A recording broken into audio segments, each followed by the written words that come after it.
할렐루야. 지난주 수요일이 참 포근했습니다. 그렇죠? 우리가 함께 모여서 또 탄자니아 선교를 기도한 날이기도 했지만은 그날이 입춘이었더라고요. 그죠? 그날이 입춘이었습니다. 봄이 오는 날씨. 그래서 그날 영상을 찍고 이제 좀 추운 날씨다 지나가고 또 따뜻해지겠구나 했더니 곧장 한파가 와가지고 어제 그제 그죠? 영하 10도 또 이렇게 찍었습니다. 그리고 한 주 동안 저희가 탄자니아 선교를 열심히 준비했습니다. 이것저것 계속 시키고 또 싸고 기도하고 모임 가지고 오늘 여기 앞에 보면 라면이 좀 쌓여 있죠. 이따가 봉헌하실 때 봉헌하시고 라면도 여기 하나씩 갖다 내시기 바랍니다. 그럼 됩니다. 이제 내일이면 출발이에요. 야, 내일이면 출발입니다. 이런 날이 오네요. 어제 전도사님들이랑 그런 얘기를 했습니다. 일할 게 너무 많으니까 우리 진은호 전사님은 거의 일주일 열흘 내내 지금 교회에서 숙식하면서 지금 준비를 하고 있는 중인데 차라리 탄자니아 가는 게 일이 적겠다 그런 얘기를 했습니다. 근데 사실은 그렇지 않죠. 뭐 맞는 말이기도 하지만 진짜 선교는 내일 비행기를 타면서부터가 시작입니다. 이번에는 한 비행기로 가는 게 아니라 두 비행기로 갑니다. 그래서 우리 오지수 팀장이 에티오피아 항공편을 잘 이제 인도해야 됩니다. 저기 뭐 이제 김재빈, 이제 공정호연, 오지민, 최신비 이런 어린 것들 잘 데리고 우리 팀장님께서 잘 하지 않으면 어제 막 동생들한테 으름장 놓더라고요. 니네 갈 거야? 니네 국제미아 되는 거야? 얼마나 무섭든지. 네, 하늘쌤 또 선교 지금 몇 년 차라고 지금 제 최고 참이죠, 그렇죠? 네, 무서운 사람입니다. 어쨌든. 이제 내일 비행기를 타면서부터 가서 또 아이들 만나고 또 그곳에서 우리가 더위와 싸우면서 이제 해낸 것 모든 것들이 선교죠. 큰일 났습니다, 그죠? 요즘 우리 교회 모습을 보면서 정말 우리가 뭐 여러 가지 것들을 했죠. 지하 정리하고 묵은 짐들 다 갖다 버리고 하수관 공사하고 그러면서 우리가 느낀 게 뭡니까? 버리는 게 끝이 아니다. 다 버리고 나서 다 비우고 나서는 새롭게 단장하고 또 그 버린 것을 새롭게 채우는 것이 중요하구나. 그래서 우리가 베베를 위한 공간으로 열심히 했더니 아이들이 베베들이 아주 좋아한다고 베베가 하나 올라왔네. 할렐루야. 네.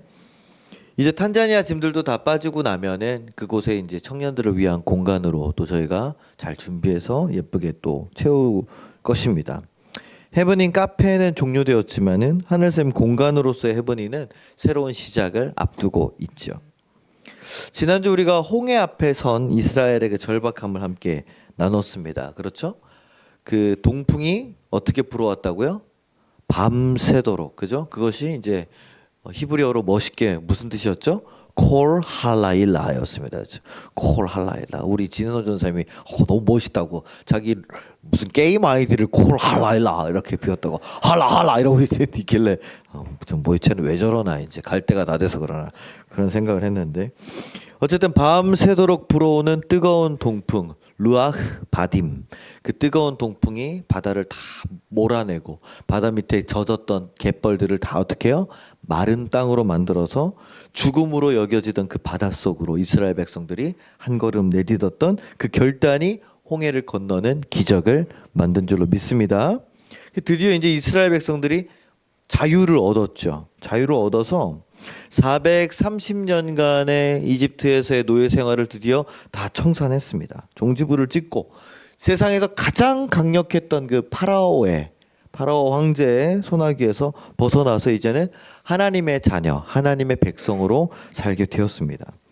그런데 출애굽기를 보면은요, 이 자유를 얻은 이스라엘 백성들의 모습이 별로 기뻐 보이지를 않아요.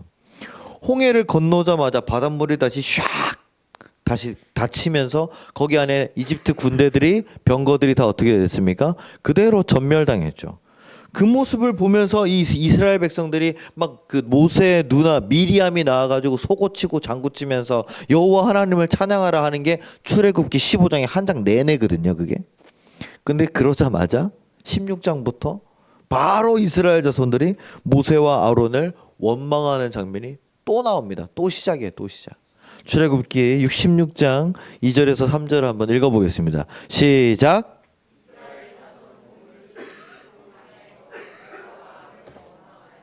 이스라엘 자손이 그들에게 이르되 우리가 애굽 땅에서 고기가마 곁에 앉아 있던 때와 떡을 배불리 먹던 때에 여호와의 손에 죽었더라면 좋았을 것을 너희가 이 광야로 우리를 인도해 내어 이 온 회중이 주려 죽게 하는도다. 아니 분명히 하나님께서 자기들 위해서 이집트에서 10가지 재앙 내리시고 홍해를 갈라서 구원해 주셨고 광야를 걸으면서도 힘들까봐 엘림이라는 오아시스 같은 곳으로 이제 이들을 인도해 가지고 거기서 충분히 쉬게 하셨단 말이죠. 근데 그곳을 떠나서 또 광야를 걷자마자 바로 불평과 원망이 터져 나와요. 어제 우리를 구원해 주시고 어제 지켜주신 것은 감사한데 지금은 죽겠다는 거죠. 그러니까 은혜를 기억하지 못합니다. 은혜를 기억하지 못하는 거. 하나님께서 백성들을 축복과 약속의 땅으로 인도해 가시는 그 과정인데 그 과정을 견디지를 못하는 거예요. 노예 생활을 벗어났습니다. 이제 자유를 얻었어요. 몸은 이집트에서 빠져나왔습니다. 그런데 이상하게 이들의 마음속에는 오늘도 불평하는 것을 보십시오. 무슨 타령하고 있습니까? 이집트 타령하고 있죠. 애굽에서 내가 고기가마 곁에서 배불리 먹었던 게 차라리 나았다. 그 이집트 때 뭘 줬는지는 모르겠지만 그 노예 때를 다시 기억하고 있어요. 아직도 노예 근성이 남아있다는 증거입니다. 왜 이런 반응이 나올까요? 몸은 자유롭지만 머리는 여전히 뭐예요? 노예입니다. 노예는 시키는 대로 하면 밥을 줘요. 책임을 질 필요가 없습니다. 알바도 그렇죠. 주인이 책임을 져요.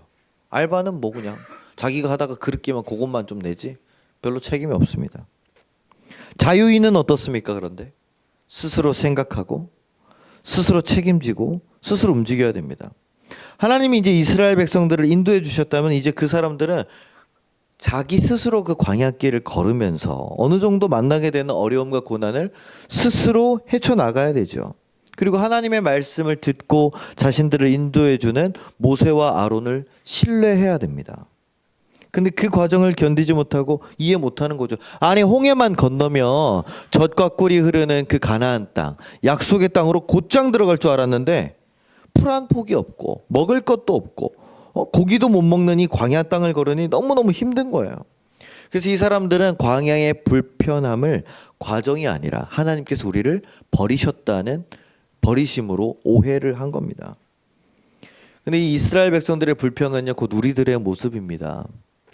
하나님 믿으면 당연히 꽃길이 펼쳐질 줄로 믿는 사람들이 있죠. 아마 여기 계신 분들은 대부분 그렇지 않을 텐데 교회를 처음 오거나 교회를 잘 모르는 사람들은 하나님이 무슨 로또처럼 램프의 지니처럼 뚝딱 하면은 그냥 다 해결되고 막 건강해지고 그런 것들로 우리가 착각을 합니다. 그런데 어떻습니까? 꽃길 대신에 광야길이 펼쳐집니다. 우리 하진이가 아직 돌이 안 됐잖아요. 그렇죠? 하진이가 태어나자마자 어머니 저 여기 있기 싫습니다. 내려주시죠. 이러면서 지 발로 딱딱 걸어가면 되겠어요? 그러면 이상한 거잖아요. 그렇죠? 저 아이가 하성이처럼 하별이처럼 또 이렇게 우리 시온이처럼 자라려면 과정이라는 게 필요하지 않아요? 그죠? 그 과정이 반드시 필요한데 뚝딱 서가지고 한 살 만에 저 독립하겠습니다. 기저귀 100개 주십시오. 그 말이 됩니까? 말이 안 되지. 과정이 필요하다는 거예요. 그래도 좀 열심히 걸어봅니다. 광야길을. 조금만 걸으면 되겠지. 이제 금방 꽃길이 나오겠지. 근데 가도 광야길이 끝나지가 않는 거죠. 그러니까 지칩니다. 힘들어집니다. 괴롭죠. 경제적으로 어려워지고 몸이 건강이 아파지고 마음의 여유가 없어집니다. 그럼 우리도 그렇게 말할 거예요. 예수님 안 믿었을 때가 편했는데 교회 안 다닐 때가 편했는데 그죠? 괜히 하나님 믿어가지고 괜히 하늘샘 교회 와가지고 우리 이미지 집사님 맨날 마포에서 왔다 갔다 하고 지금 얼마나 힘드세요. 교회가 기름값도 안 주는데 죄송합니다. 거기 안 다녔으면 좋았을 텐데 얼마나 좋아. 전웅재라는 인간 안 만났으면 얼마나 좋았어요. 유튜브에서 안 봤으면 그죠? 힘들어요. 괜히 하나님 믿어가지고 고민할 것도 많고 라면도 가져와야 되고 참아야 될 것도 많고 줄 것도 많고 이런 사고방식이 바로 이스라엘 백성들이 하던 이집트 노예 근성입니다. 뭐냐? 자꾸만 뒤를 돌아보는 거예요. 자꾸만 과거에 매몰되어 있는 거예요. 그 과거가 내 발목을 계속 붙잡습니다. 하나님을 업신여기고 하나님의 인도를 의심하고 자신의 불편한 감정을 앞세우는 것. 그래서 우리는 하나님께서 자꾸 우리를 어디로 내모세요? 자꾸 광야로 내모시는 거예요. 요즘 신의 악단 보셨습니까? 저 타이밍을 놓쳐가지고 못 봤는데 어디 넷플릭스나 들어오면 열심히 봐야죠. 100만을 넘었다고 그래요. 할렐루야. 네, 이게 뭐 기독교인들이 열심히 봐가지고 그런 것도 있지만 기독교인 아닌 사람들도 그 기독교인 마누라 때문에 등살에 이렇게 끌려가가지고 이거 보다가 이거 뭐야 이러면서 울고 나온다고 그런 후기가 많이 있더라고요. 그죠? 100만 명을 돌파했다고 하는데, 그래서 하나님 거기서 이제 그 영화에서 광야를 지나며라는 찬양을 정진훈이라는 가수가 이제 배우가 연기했죠. 그렇죠? 우리도 그 찬양 참 좋아하는데 그 마지막에 보면 찬양에 이런 가사가 있습니다. 내 자아가 산산이 깨지고 높아지려 했던 내 꿈도 주님 앞에 내어놓고 오직 주님 뜻만 이루어지기를, 나를 통해 주님만 드러나시기를, 이런 가사가 있습니다. 광야에. 그렇습니다. 내 안에 이집트를 마주하기 위해서, 내 안에 이 이집트 노예의 찌꺼기를 빼내기 위해서는 광야가 필수적인 코스예요. 하나님은 지금 그 찌꺼기를 제거하기 위해서 저와 여러분을 광야를 걷게 하심을 이해하고 믿어야 될 줄로 믿습니다. 믿습니다. 제가 만약에 모세라면은요, 지금 이게 세 번째인가 네 번째거든요. 이스라엘 백성들이 또 난리치는 게. 그러면 제가 하나님이라면 이스라엘 백성들을 그렇게 불평하고 하는 것들을 싹 다 그냥 죽일 수는 없고, 그죠? 고열에 걸려서 한 일주일 동안 시름시름 앓게 하거나, 다리를 절게 만들거나 이빨을 나가게 하거나 하여튼 그랬을 것 같습니다. 아주 무섭게 혼내가지고 다시는 그런 불평을 하지 않도록 제가 그 힘으로 공포로 치리를 할 텐데, 하나님은 그들의 원성을 그냥 지나치지 않으시더라고요. 이 말씀을 들으시고 하나님께서 그때 보내주시는 게 뭐냐? 오늘 말씀 16장 13절에서 15절 보여주십시오. 함께 읽겠습니다. 시작. 아침에는 이슬이 진 주위에 있더니 그 이슬이 마른 후에 광야 지면에 작고 둥글며 서리같이 가는 것이 있는지라. 이스라엘 자손이 보고 그것이 무엇인지 알지 못하여 서로 이르되 이게 뭐냐 하니, 모세가 그들에게 이르되 이는 여호와께서 너희에게 주어 먹게 하신 양식이라. 그래서 나중에 보면 이것을 만나라고 불렀습니다. 일용할 양식이란 뜻이에요. 우리 지금 만나는 게 아니라, 아시겠죠? 제가 무슨 교회 출신이라고요? 만나교회 출신이다. 하나님은 그렇게 툴툴거리는 백성들을 만나와 메추라기로 배부르게 먹이셨어요. 그 다음에 또 17장인가 보면은 목말라 죽겠다고 또 난리를 쳐요. 우리 목말라 죽겠다고. 그러니까 이 장로들이 모세한테 와서 막 싸우거든요. 그러니까 모세가 하나님 이것들을 어떻게 하죠? 그러니까 그 지팡이 들어다가 저기 바위를 좀 쳐라. 그때 땅 치니까 거기서 지하수가 쏟아져 나와가지고 거기 르비딤이라는 곳인데 거기 오아시스가 하나 생겨버립니다. 예. 그리고 거기서 이제 좋다고 이렇게 했으니까 아말렉이라는 이방 족속이 또 쳐들어와요. 얘네 보고 야 이러면서 쳐들어오거든요. 그러니까 모세가 안 돼! 그러면서 손을 빡 드니까, 손을 드니까 이기고, 힘들어서 내리니까 지고, 다시 드니까 이기고. 그래서 오른쪽 왼쪽에서 아론이랑 여호수아가 아예 팔을 못 내리도록 이렇게 잡고 있었어요. 네. 그래가지고 이겨버립니다. 아말렉도. 네. 그리고 이제 이기고 났더니 백성들이 자기들끼리 싸워요. 네가 가져갔잖아. 아니 네가 잘못했잖아. 이러면서 이제 자기들끼리 막 싸우니까 얼마나 머리가 아프겠어요. 그 사람들이 전부 모세한테 재판받으려고 줄을 한 200m, 300m씩 서 있으니까 모세의 장인 이드로라는 사람이 보더니 이거 다 혼자 할 거냐고. 그래서 그거 제가 해야지 어떻게 해요. 그러니까 이드로가 안 된다고 50부장, 100부장을 세우세요. 그리고 자기가 다 이렇게 정리하겠다고. 그래서 이드로가 와가지고 그때 이제 50부장, 100부장 장로 제도를 만들어서 평신도 리더들을 세워서 다 도와줍니다. 그러면서 이제 모세가 결국 이 백성들을 데리고 간 곳이 어디냐? 따라합시다. 시내산. 네, 지도를 한번 보여주세요. 자, 지도를 보시면 시내산이 어디 있습니까? 저 밑에 있죠. 지금 저기 위에 출애굽 출발지에서 저기서 이제 쭉 내려오다가 홍해 건너고 쭉 내려오는 게 저기 엘림도 보이시죠? 엘림 있고 아까 반석에서 이제 물 그 나오게 한 것도 있고 만나 매출하기 저기도 있고. 그래서 저 밑에까지 저기서 이만큼 내려온 거예요.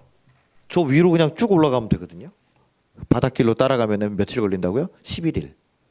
아무리 길어도 2주면 갑니다. 이스라엘까지는. 그 왜 하나님이 굳이 저기로 시내산까지 데려가셨을까? 아세요 혹시? 아시는 분? 아시는 분 계시면 여기서 설교하시면 되겠습니다. 할렐루야. 네. 모세가 알았습니다. 그 이유를. 왜냐면은요. 모세가 하나님을 처음 만난 곳이 어디예요? 저기예요. 모세가 저 미디안, 여기 미디안이라고 보이죠? 이집트에서 사람 죽이고 도망가서 양친 곳이 어디예요? 저 미디안 광야거든요. 그죠? 그래서 그 옆에 저기서 호렙산에서 하나님 만나지 않습니까? 떨기나무 막 불타는 데서. 그렇죠? 그 호렙산이 무슨 뜻이냐? 건조한 평야란 뜻이에요. 건조한 황야, 광야. 그리고 시내산은 시나이라는 뜻이 가시나무라는 뜻입니다. 그러니까 같은 지역을 얘기하는 거예요. 그 뭐 이렇게 도봉산 같은 것도 보면 도봉산에 그 뭐지 큰 바위 얼굴들 있으면 걔네도 뭐라고 부르잖아요. 무슨 봉우리라고. 그 뭐라고 불러요? 안 올라가 봐서 모르겠네. 아시는 분 계세요? 우리 장로님 빼고는 등산 좋아하시는 분이 없죠? 네. 하여튼 뭐라고 있을 텐데 그런 거랑 같습니다. 호렙산은 요 전체를 가리키는 거고 그 중에서 이제 가시나무가 많고 가장 높고 가파른 산이 뭐다? 시내산. 하나님이 저기서 누굴 만나셨다고요? 모세를 만났기 때문에 그 백성들 다 끌고 여기까지 오라고 하시는 거예요. 그래서 간 겁니다. 하나님이 괜히 이렇게 괴롭히려고 그러시는 게 아니에요. 이 당시에는 아직 백성들이 하나님을 잘 모르는 때예요. 그죠? 막 이제 이집트 나와가지고 홍해 건너고 나서 뭐 알겠어요? 법도 없고 하나님 어떻게 예배해야 되는지도 모르고 그냥 모세가 하라는 대로 할 때입니다. 그러니까 약간 아주 굉장히 어수선한 상태인 거죠. 무리인 상태. 자, 그래서 하나님께서 모세를 여기서 부르신 이유가 오늘 우리가 읽었던 19장 3절과 6절에서 나옵니다. 보여주세요. 자, 읽겠습니다. 시작.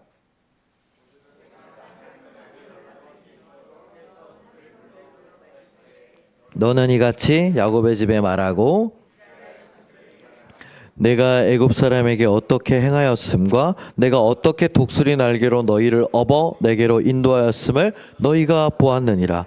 세계가 다 내게 속하였나니 너희가 내 말을 잘 듣고 내 언약을 지키면 너희는 모든 민족 중에서 내 소유가 되겠고 너희가 내게 대하여 제사장 나라가 되며 거룩한 백성이 되리라. 너는 이 말을 이스라엘 자손에게 전할지니라.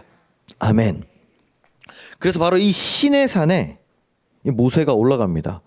그 지도가 하나 더 있죠. 네, 한번 더 보내주세요. 아까 그 내려간 그 시내산에 보면은 자 보이시죠? 빨간 게 두 개가 있습니다. 빨간 게 두 개가 있는데 이쪽에 있는 게 전통적으로 보는 시내산이라고 보는 게 저기예요.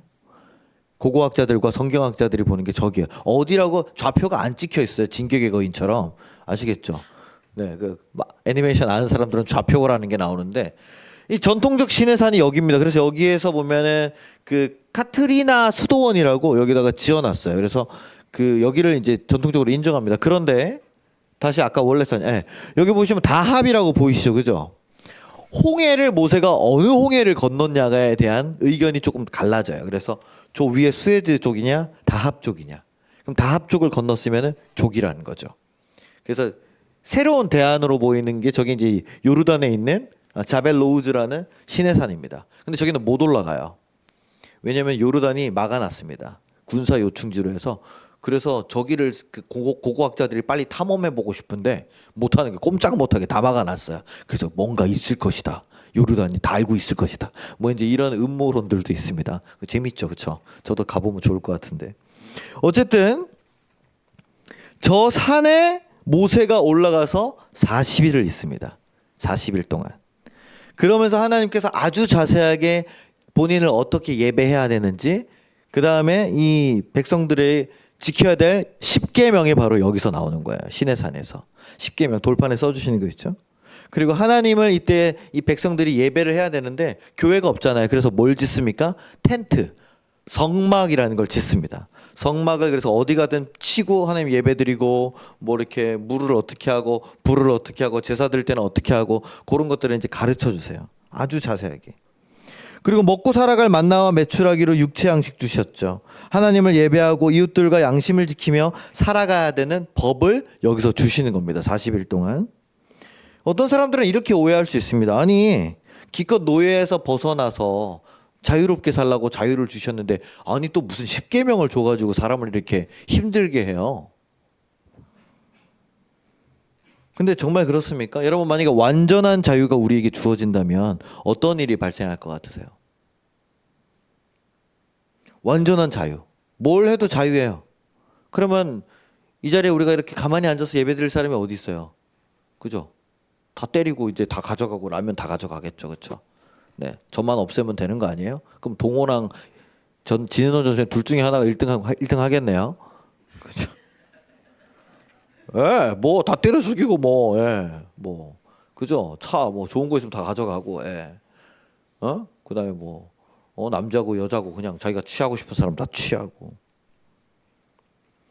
내 마음대로 사람 죽여도 되고, 내 욕심대로 다 빼앗아도 된다면은, 그러니까 법이 작동하지 않으면은 이 자유라는 것은 더 무서운 혼란과 파괴를 가져올 뿐입니다. 우리 사회에서 왜 한 사람하고만 결혼하게 합니까? 왜 우리는 일부 다처제, 일처 다부제가 안 됩니까? 요즘 결혼식이 좀 많이 바뀌었다고 해요. 그러나 결코 빼서는 안 되는 순서가 딱 한 가지 있습니다. 그게 뭔지 아십니까? 요새 주례도 없대요. 그죠? 주례도 없고 뭐 이렇게 입장도 그냥 같이 춤추면서 하고 그냥 뭐 그냥 신랑 아버지, 신부 아버지가 나와가지고 그냥 뭐 광고 한마디 하고 끝난다고 하더라고요. 근데 절대 빼서는 안 되는 순서가 하나 있습니다. 그게 뭐냐면 결혼 서약입니다. 나 신랑 누구누구는 아플 때나 건강할 때나 기쁠 때나 슬플 때나 돈이 있을 때나 없을 때나 검은 머리 팥불이 될 때까지 평생토록 신부를 사랑하기로 이 시간 증인들 앞에서 서약합니다. 그죠? 이 서약을 왜 합니까? 자기 스스로를 구속하기 위함이죠. 왜 구속합니까? 이 사랑의 서약은 나는 자유로울 수 있지만 당신을 사랑하기 때문에 내가 당신만 사랑하겠다는 가장 높은 수준의 사랑 고백입니다. 마찬가지입니다. 우리가 법을 존중하고 법의 구속력과 법의 보호를 받기 때문에 지금 이 대한민국의 민주주의 안에서 수준 높은 자유를 누리면서 살 수가 있는 것이죠. 그렇기 때문에 이스라엘 백성들에게도 이 법이 반드시 필요했습니다. 이 이스라엘 백성들 지 맘대로 살던 사람들이거든요. 그리고 맨날 430년 동안 노예 생활을 해가지고 뭐를 몰라요. 시키는 것만 하는 바보들이에요. 그리고 또 돌아서면 맨날 불평하고. 그래서 이 하나님의 율법은 억압이 아니라 거룩한 백성으로 살라는 하나님의 정체성의 선언입니다. 제가 친한 또 그 서울에 라이트하우스라고 그 교회가 하나 있는데 그 청년들이 굉장히 많이 모이거든요. 지금 한 뭐 몇 명 모이더라. 하여튼 많이 모여요 거기 임형규라는 목사님이 있는데 그분이 며칠 전에 페이스북에 이런 선언을 했습니다. 우리는 온전히 드려지는 예배를 위해 지각에 대해서 엄격해지기로 했습니다. 임내 찬양이 시작되면 찬양이 다 끝나고 나서 입장이 가능하시고 그 후에 오실 경우에는 예배당 입장이 어렵습니다. 커튼 바깥에서 들으시거나 다음 타임 예배를 추천드립니다. 그러면서 하시는 말이 유명한 라면집도 줄을 서고 카페도 줄을 서고 두촌쿠를 사려고도 줄을 서는데 하물며 하나님께 드리는 예배를 우리가 더 소중히 여기기 위해서 결정을 내렸습니다. 당신은 예배의 소비자가 아니라 당신은 드리는 예배자입니다. 이러고 썼더니 난리가 났어요. 뭐 600명이 좋아요 누르고 댓글 125개가 달리고 막 공유되면서 저기서 이제 갑론을박이 벌어집니다. 좋은 말이 달렸겠습니까? 아니요. 우리 하나님이 사랑과 자비의 하나님인데 네가 뭔데 예배를 빨리 오라 말하냐? 그러면 그 선민의식에 쩌더니 무슨 뭐 MG 목사 뭐 이러면서 턱수염 기르면 다냐 뭐 이러면서 이제 온갖 욕들이 쭉 쓰이더라고요. 그래서 제가 보면서 야 장난 아닌데. 그래서 어떻습니까? 목사가 하나님의 예배를 막을 권한이 있습니까? 없죠. 궁시렁궁시렁 되는 사람들이 많습니다. 우리 하늘쌤을 봅니다. 작년들은 거의 일찍 잘 오시는 훈련이 잘 돼 계시죠. 청년들은 대부분 5분, 10분 늦을 때가 많습니다. 그럼 제가 문을 걸어 잠그고 늦게 오시는 분은 지하에서 드리십시오. 여러분은 이렇게 집중해서 예배 드리실 자격이 없습니다. 내려가서 드리십시오. 그럼 문 잠가 버리면 어떡할 거예요? 제가 옛날에 해봤습니다. 우리 지수는 기억할 텐데. 지수 또래 그 의찬이, 훈이 이런 애들 있을 때 하여튼 예배 시간을 아주 헌신짝처럼 여겨가지고 제가 문을 잠가 버렸어요. 시간 되면 12시에. 그러다가 이제 장로님한테 혼나가지고 다시 열었거든요. 그때 장로님이 뭔데 문 잠그냐고 빨리 열라 그래가지고 제가 그때 문 열었습니다. 하여튼 뭐 그런 일들이 있었지만 좀 기본적으로는 임영규 목사님이 하시는 말씀에 동의는 합니다. 그죠? 제가 그렇게 하면 여러분들이 이 예배를 정말 더 소중히 여기고 더 일찍 나오실 수 있을까요? 우리가 예배 시간을 10시 30분에서 10시 50분으로 20분 미룬 이유도 있습니다. 그렇죠? 왜? 지각하시지 말라고, 잘 나오시라고. 그러나 여기까지 하겠습니다. 5분 10분 지각이 별거 아닐 수 있습니다. 근데 직장이라면 매주 지각하겠습니까? 대통령과 만나는 자리라면 매주 지각하겠습니까? 아니잖아요. 이 예배가 우리를 구속하기 위함입니까? 드리기 싫은데 억지로 나와서 드리는 거예요? 그게 아니라면 내가 하나님의 자녀임을 믿고 그 자리에 기쁨으로 나와서 하나님을 느끼고 말씀을 깨닫고 새로운 은혜를 입는 자림을 믿는다면은 내가 성경의 율법을 따라야죠. 교회의 법을 따라야죠. 그게 너무나 당연하지 않은 거예요? 우리 안에 여전히 내 맘대로 해도 괜찮을 거야. 이 정도는 뭐 이해가 될 거야 라고 생각하는 그 안일함은 노예 근성처럼 제거해야 될 대상인 줄로 믿습니다. 하나님은 우리를 자유롭게 살도록 허락하셨죠. 하지만 하나님을 경외하고 예배하는 그 사랑을 보이기를 원하시기 때문에 율법을 지키라고 하시는 겁니다. 그래서 십계명이 있는 거예요. 가장 기본적인 거. 우리가 자녀들을 키우면서 막 마음대로 살도록 내버려 두지 않습니다. 노예 생활에 익숙해져 있던 백성들을 홍해를 건너게 하시고 구원하셨다면 그 다음이 뭐냐? 광야를 걷게 하시면서 그 모든 자아가 깨지고 노예의 근성이 다 빠져나가서 비로소 하나님의 자녀로 다시 태어나게 만드시는 훈련인 것이죠. 이게 바로 우리가 교회에서 이야기하는 성화라고 합니다. 예수님을 닮아가는 것. 여러분, 구원과 성화는 다릅니다. 구원은요, 죽기 직전에 예수님 믿겠습니다 하면 바로 구원 받는 거예요. 왜냐면 그렇게 성경에 쓰여 있으니까. 그죠? 그런데 성숙은 어떻습니까? 시간이 걸려요. 구원 받았다고 다 훌륭한 그리스도인이에요? 아닙니다. 교회 다닌다고 다 훌륭한 사람들이든가요? 아닙니다. 오랫동안 큰 교회 목회하고 설교 잘했던 목사님이라고 훌륭합니까? 아니더라고요. 세습하고 뭐 몇십억 달라 그러고. 구원이랑 성화는 다른 이야기더라고요. 구원이랑 성화는. 최근에 이호선 교수라는 분이 이호선의 상담소라는 걸 프로그램을 하시더라고요. 요번에 한 부부가 나왔는데 엄청 논란입니다. 한번 보실까요? 아내분이 청소를 어느 정도 안 한다고 생각을 하세요? 일주일에 거의 안 한다고. 거의 안 한다. 정말요? 청소를 아예 안 한다고요? 설거지도 좀 모아놨다가 화장실 청소도 그렇고 머리카락이 막 수북하게 쌓여 있는데 네네. 밀어놓고 제가 치울 때까지 안 치우고. 혼자 치우셔도 좀 이게 감당이 안 되네요. 이런. 저만 치우니까 또 며칠 되면 또 환경이 또 그렇게 되니까 같이 할 때는 이제 눈치 보고서는 이제 제가 기분이 좋으면 누워 있고 청소하는데 이거 해 저거 해 잘한다 이렇게. 네, 그렇죠. 핸드폰 하면. 애는 잘 키우죠. 그래도 새 아이들 잘 키우고 있나요? 그래도. 네, 아이들이 잘 크죠. 잘 먹인대요. 아이들이 원하는 거를 해준다 생각을 하고 배달로 거의 다 찜닭이 먹고 싶다 그러면 찜닭 시켜주고. 그러니까 주문. 다 배달이에요? 네. 반찬은 반찬 가게나. 아니 그러면 뭐 애가 셋이라서 아내가 너무 바쁠 것 같아서 그러려니 했는데 또 그것도 좀 아닌 부분이 있는 것 같은데. 바쁘게 살긴 하거든요. 교회를 좀 일주일에 한 4, 5일을 교회에 가 있어요. 교회 가는 건 좋지만 좀 환경을 좀 정리를 해놓고 나갔으면 좋겠는데 저는 그러니까 늘 그렇진 않아요. 아이들에게 당연히 깨끗한 음식과 깨끗한 옷 다 제공한다고 생각해요. 다 제공한다고 생각해요.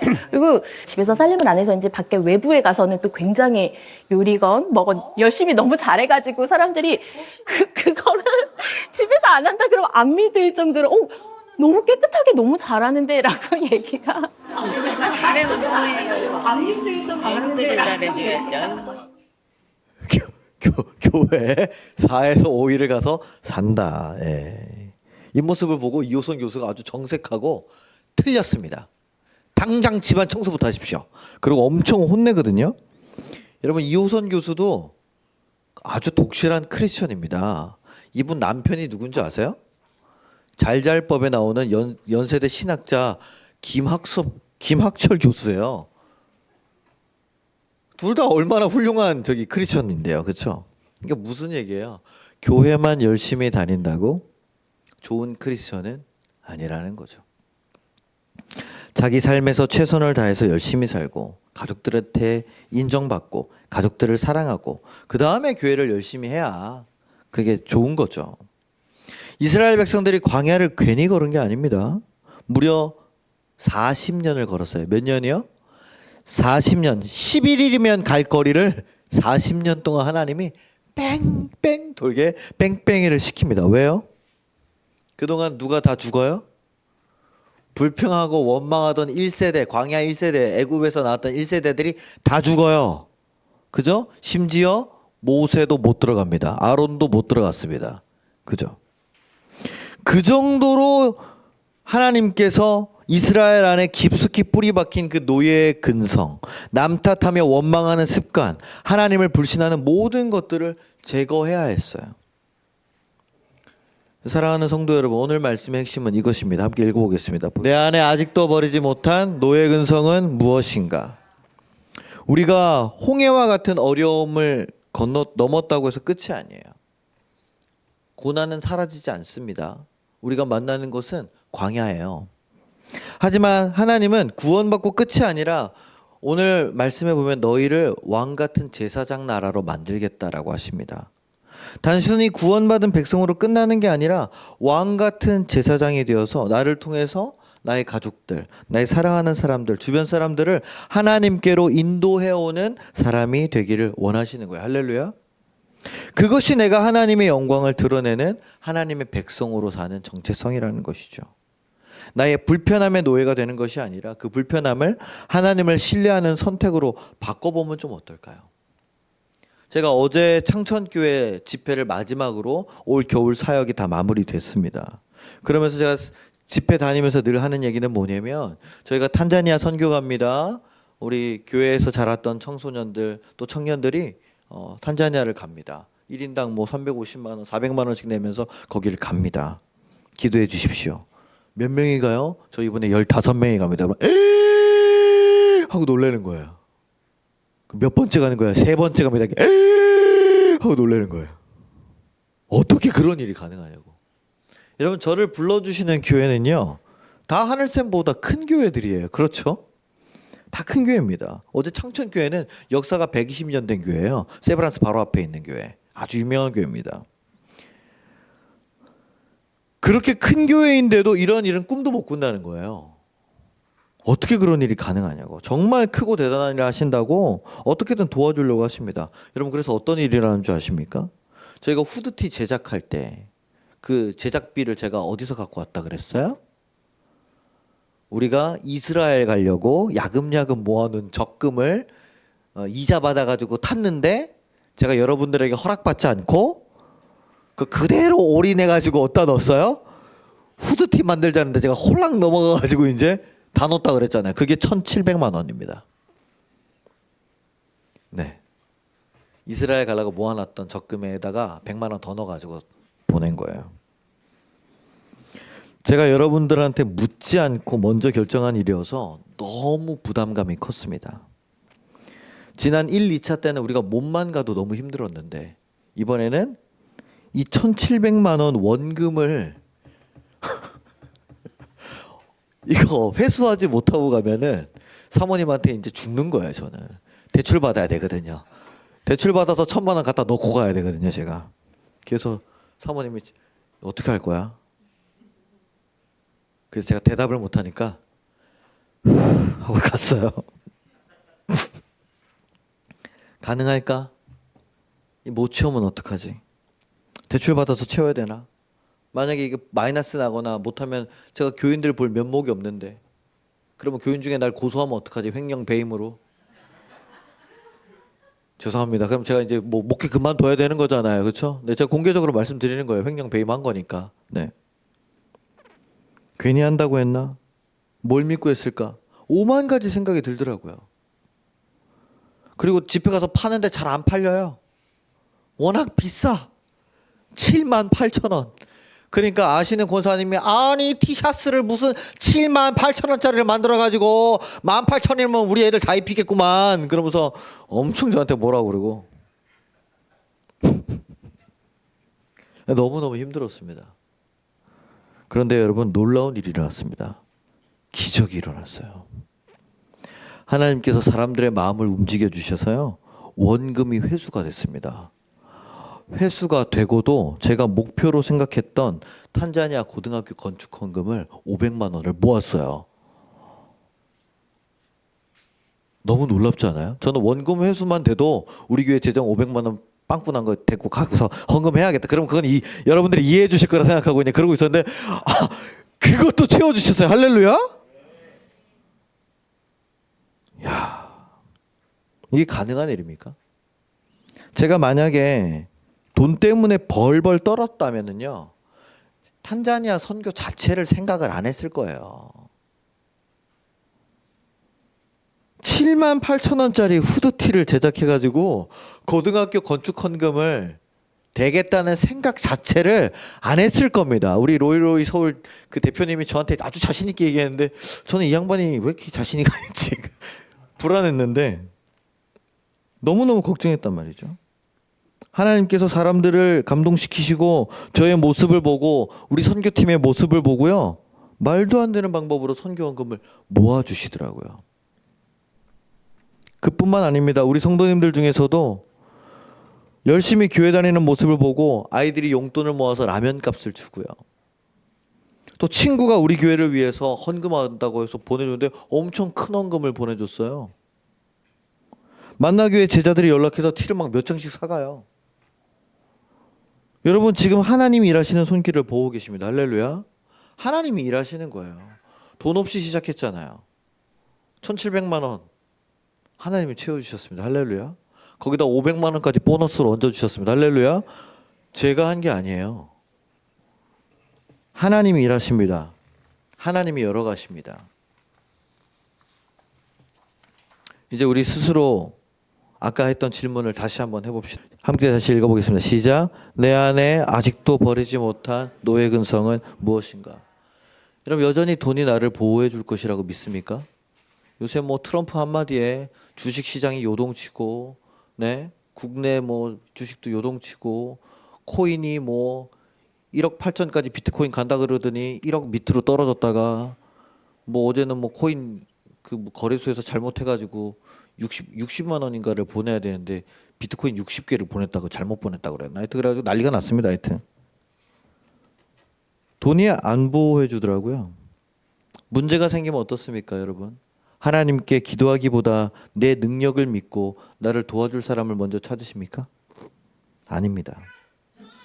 과거를 돌아보면서 후회하시고 불평합니까? 네. 우리는 광야길을 걸어야 될 줄로 믿습니다. 걷기만 하면 하나님께서는 뭘 주세요? 만나와 메추라기를 주시는 거예요. 어떻게? 딱 일용할 양식만. 사람들이 막 욕심 부려가지고 만나를 이렇게 걷어가서 집에 쌓아놨더니 그 다음 어떻게 돼요? 썩어서 냄새나고 벌레 먹었다 그랬어요. 하나님은 후하고 과하게 주시는 분이 절대 아닙니다. 딱 그만큼, 딱 쓸 만큼, 딱 죽지 않을 만큼만. 그죠? 좀 더 주셔도 좋은데, 그렇죠? 그리고 또 목말라서 죽겠다 그러면은 바위를 쳐라. 바위에서 뭐가 솟아나요? 먹을 물이 솟아납니다. 하나님을 신뢰하고 하나님의 법을 따르며 순종하면 광야는 우리를 죽이는 곳이 아니라 주님이 나를 새롭게 쓰시도록 가짜인 나를 죽이고 진짜 하나님의 자녀로 빚어 주실 줄로 믿습니다. 이번 한 주 우리 하늘샘 프라미스 워커 선교팀은 탄자니아를 향해서 모든 불편함을 기쁘게 받아들이고 걸어갈 겁니다. 또 우리를 떠나보내시고 남아있는 하늘샘의 성도님들 또한 여러분 삶의 불편함을 기쁘게 받아들여 보시기를 부탁을 드립니다. 이 시간을 통해 내 마음을 찔렀던 그 애굽의 노예 근성이 뭐가 남아있는지를 한번 떠올려 보십시오. 그리고 그것을 버리기 위해서, 이겨내기 위해서 무엇을 할지를 떠올려 보십시오. 가만히 머물러 있는 것이 아니라 힘차게 한 걸음 광야로 내딛는 그 발걸음을 걷는 저와 여러분들을 하나님께서는 뭐라고 약속하시냐? 독수리 날개로 업어서 내가 너를 인도하겠다. 이렇게 말씀하십니다. 그 하나님을 믿고 승리하시기를 주님의 이름으로 간절히 축원합니다.